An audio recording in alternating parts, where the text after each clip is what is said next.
welcome to another edition of Gold Cup Today. I'm Samantha Yarock here with Andrew Wiebe, coming to you from downtown Hartford, where the U.S. men's national team are a couple blocks away, packing up on their way to the quarterfinals in Baltimore following their 1-0 victory over Costa Rica last night. And Andrew, most people thought the U.S. and Costa Rica would be the only teams moving through from Group C to the quarters.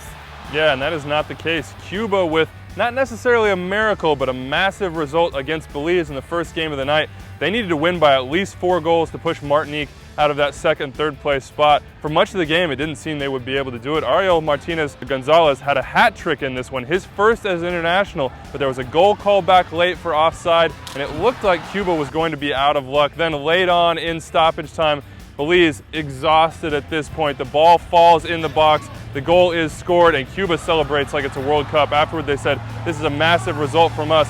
No, it doesn't get easy from here, though. Panama in Atlanta in the quarterfinals. We'll see what they can do in that opportunity.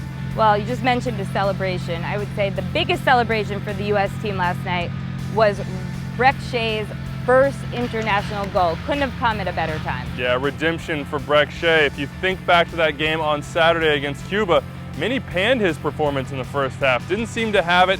He himself admitted that he wasn't sharp, he wasn't quite match fit. Jurgen Klinsmann using him as a sub in this game, bringing him off the bench to great effect. You had to wait until that 82nd minute for the breakthrough for the U.S., but it came off a lightning-quick counterattack. Landon Donovan getting the ball on that right flank from Joe Corona, and all of a sudden he sees that streaking mohawk in the center of the field. Brek Shea wide open, gets the first-time ball, takes a touch, a good finish.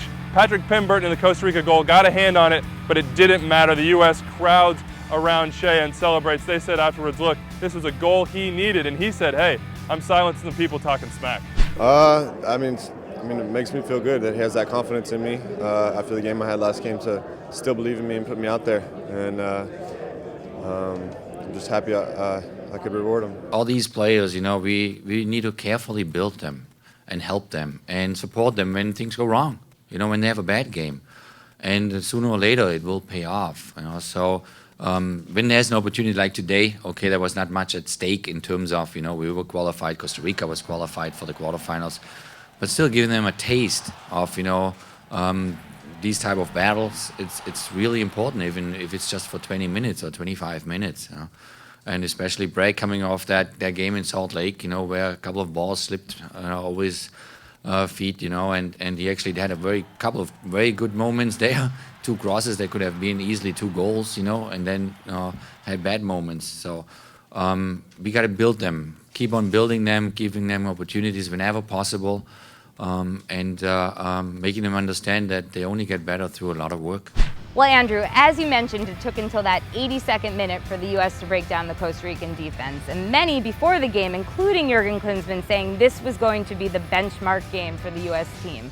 Were you surprised by the Costa Ricans' conservative tactics? Well, not necessarily. I think we've seen in the past from them the 5-man back line is what they use against teams that they have respect for, and they certainly have respect for the U.S. Jorge Luis Pinto saying afterwards, look, this is a team that has resolve. We know how good they are. Costa Rica, as I said, put 5 men in that back line, and they made sure that the U.S. was routed wide at all times. That reduced the game to really a midfield battle. There were a lot of crosses handled easily by that 3-man center back group of the Costa Ricans.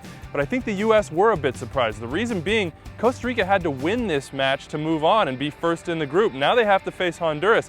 Those conservative tactics may have cost them a place in the semifinals. It was pretty obvious, you know, starting the game, you know, they had a back 5 line, very compact, you know, didn't allow any space there to go through. That it will end up in a grind, it will end up in a battle, you know, and you gotta kind of win your 1-against-1 situations. You gotta sooner or later hope that there is an opening moment and then break through and score a goal. So we said it at halftime, you know, you gotta be patient there, you gotta keep working them, you gotta shift over to the other sides whenever possible. I think Stuart Holden did that very well, you know, with a lot of diagonal balls, you know, taking them over, getting them tired, and they got tired eventually. All right, well, Andrew, now that we have the full schedule of the knockout stage of this tournament, based on what you're seeing in these brackets, do you still predict a U.S.-Mexico final? Well, I think if you're a betting man, that's where you would put your money. Certainly the U.S. seems to be the odds-on favorite in this tournament based on form, cruising as it stands. El Salvador should not present a huge test in the quarterfinals. You would expect the U.S. to get past them. That's setting up a tough matchup against Honduras or Costa Rica. Meanwhile, on the other side of the bracket, Mexico could potentially face Panama in the semifinals. Remember, Panama took them down in the group stage. That could be the most fascinating match of the knockout stages, but still, I think what everyone expects in Chicago, US-Mexico, with everything on the line. Well, to see if they're going to make it to that final in Chicago, be sure to watch US take on El Salvador on Sunday at 4 p.m. on Fox Soccer and Unimas. That's all we have for Gold Cup today. Be sure to check out MLSsoccer.com for all the coverage on the Gold Cup, and we'll be back tomorrow.